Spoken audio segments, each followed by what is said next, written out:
Si vous sortez de chez vous avec 30 secondes de retard, vous raterez tout juste votre bus, mais vous rencontrerez peut-être quelqu'un qui vous aiguillera vers un nouveau métier, changeant votre vie pour toujours. Un petit événement peut avoir de grandes conséquences. C'est ce qu'on appelle l'effet papillon. Néanmoins, la théorie du chaos n'est pas chaotique au sens littéral. Certains motifs se dégagent. Le battement d'ailes d'un papillon au Brésil peut causer une tornade au Texas. C'est ce que dit la théorie du chaos, qui admet que certains systèmes peuvent conduire à des comportements extrêmement divers malgré la proximité de leur point de départ. Chaos est un terme assez mal choisi. Cela ne veut pas dire chaotique dans le sens totalement sauvage, imprévisible ou dénué de structure. Les systèmes chaotiques sont déterministes, c'est-à-dire que si l'on connaît avec exactitude leur point de départ, leur évolution est prévisible et reproductible.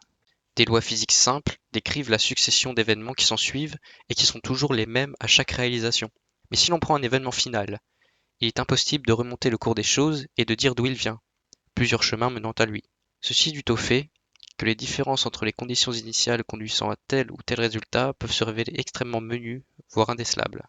Ainsi, des résultats divergents peuvent provenir de minuscules variations initiales, telles que le battement d'un papillon. En ce qui concerne la météorologie, si votre estimation de la température d'une masse d'air est erronée d'un demi-degré, vos prédictions peuvent se révéler totalement fausses et vous pouvez retrouver, non pas avec un violent orage, mais avec une petite averse ou une sérieuse tornade dans la ville d'à côté. Les météorologistes sont donc très limités dans leur capacité de prévision. Même avec d'immenses ensembles de données relevées par les armées de satellites et de stations météorologiques, on ne peut prédire le temps que sur quelques jours. Au-delà, les incertitudes deviennent trop grandes à cause du chaos. La théorie du chaos fut réellement développée dans les années 1960 grâce au mathématicien et météorologiste Edward Lorenz. En utilisant un ordinateur pour modéliser le temps, Lorenz remarqua que son programme donnait des résultats très différents simplement lorsque l'on modifiait l'arrondi des nombres de départ. Pour simplifier les choses, il avait divisé ses calculs en différentes parties. Voulant les relancer au milieu, il avait retapé à la main les résultats intermédiaires, des nombres arrondis à 3 chiffres après la virgule, alors même que la mémoire de son ordinateur ne retient que 6 chiffres après la virgule. Le remplacement de 0,12345 par 0,123 conduisit, à la grande surprise de Lorenz, à un résultat complètement différent. De minuscules erreurs dues à l'arrondi avaient un effet considérable sur le résultat. Les modèles étaient donc reproductibles et pas aléatoires, mais les différences étaient difficiles à interpréter. Pourquoi un minuscule changement dans son programme conduisait-il à un beau temps dans un cas et une tempête dans un autre? Examinant les détails, Lorenz vit que le résultat se limitait à un certain ensemble, qu'il appela attracteurs. Il n'était pas possible de produire n'importe quel type de temps simplement en variant les conditions initiales. Mais un ensemble de motifs météorologiques semblait être préféré, même s'il était difficile de prévoir à l'avance lequel des motifs de l'ensemble allait sortir des conditions initiales.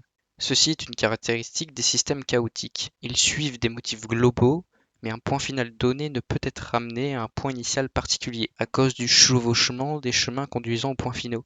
Il existe donc maintes manières d'arriver à un résultat donné. Les liens entre points initiaux et finaux peuvent être représentés sur un graphique pour montrer la gamme de comportements qu'un système chaotique donné peut exhiber. Un tel graphique fait apparaître les points d'attraction, parfois appelés attracteurs étranges. Un exemple célèbre est celui de l'attracteur de Lorentz, qui ressemble à une série de 8 superposés légèrement décalés et tordus, reflétant la forme des ailes d'un papillon. La théorie du chaos apparut à peu près à la même époque que les fractales. Les deux sont en fait intimement liés.